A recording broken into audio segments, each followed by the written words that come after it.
again. My name is Amber. I hope you're enjoying a fantastic Monday. Welcome to my May update for Pan That Palette 2015.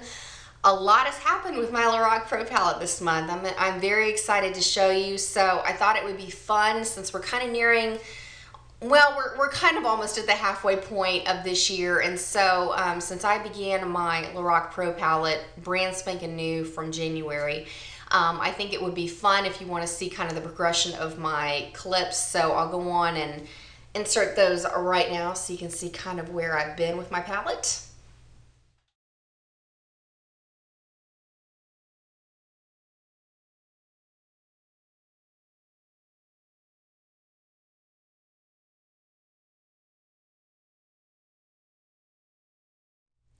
And here is where I am today.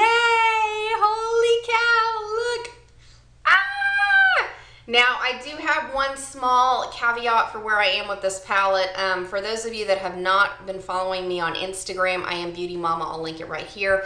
My black shadow shattered. It was so not cool. I didn't even drop my palette on the floor or anything. Just my brush shattered the shadow. So I got to the point where I was just like, I'm not going to bother repressing it. I'm just going to move forward. And so this is currently where I am. The next shadow that I'm looking to finish is going to be light pink. And what I've been doing is I've been keeping with that deep purple shade. Follow the hashtag omgdeeppurpleisabeast if you want some inspiration as you're panning your palette. But I've been mixing light pink with the shade Champagne since I ran out of nude. Champagne is kind of a hot glittery mess, not gonna lie. I do like the color. I like the payoff that it gives on my skin.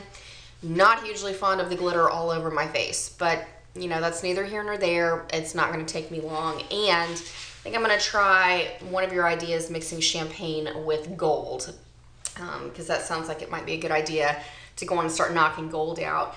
I've also knocked a really huge hole in deep purple, as you can see right here.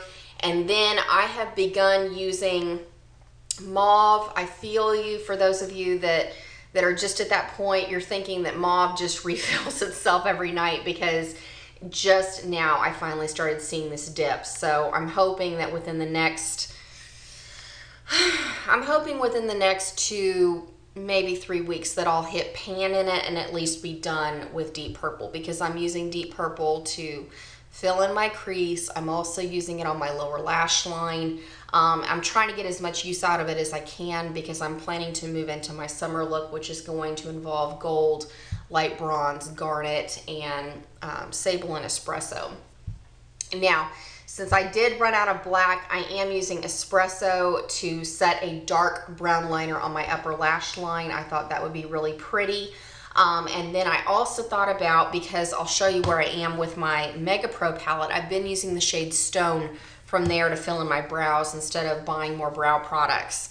This is where I am with the shade Stone. You can see I'm really, really knocking it out. Just tip for, you know, LORAC shadows in general, be very, very gentle as you start to hit pan with your shadows, because I'm not kidding, like your brushes will crack off so much powder. I mean, it's a little ridiculous. Let's be honest. I really don't feel like you get as much value for your palette as you would using another brand, say like Urban Decay or Too Faced, because these shadows are unfortunately a lot more fragile than I expected. Because I mean, it really sucked when we watched Ashley and Cherish, you know, deal with massively shattered palettes and try to salvage what they could. But it's just a little bit infuriating to see that your brushes will crack it. So I've been moving through that, but back to my point that I was trying to make before, I thought about using espresso in my brows. I know a lot of you said if you're really light-handed with it, it works. I tried it with a really light hand when I've traveled. It's worked really well. So I figured when I'm done with Stone, I'll just move through, and that'll give me extra uses with espresso to kind of move that out.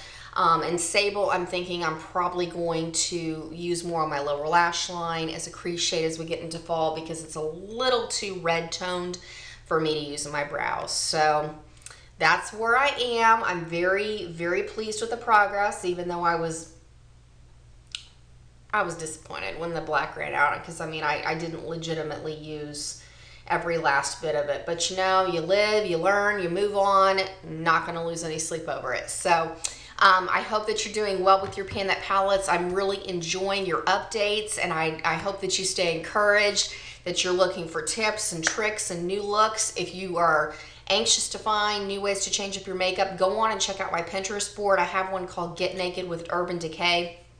It kind of generalizes around the naked palettes, but really it works with any neutral shadows. So if you need kind of a jumping off point to change up your look, go on and check out that board. Continue looking at different project panners. We've got tons of ideas. Try that hashtag omgdeeppurpleisabeast. Just as ways to change up your makeup, keep you in your stash, and have fun while you're doing it and make some new friends. So that's about it for now. I've got kind of a crazy day still lying ahead of me, so got to get going. But I look forward to seeing you very, very soon.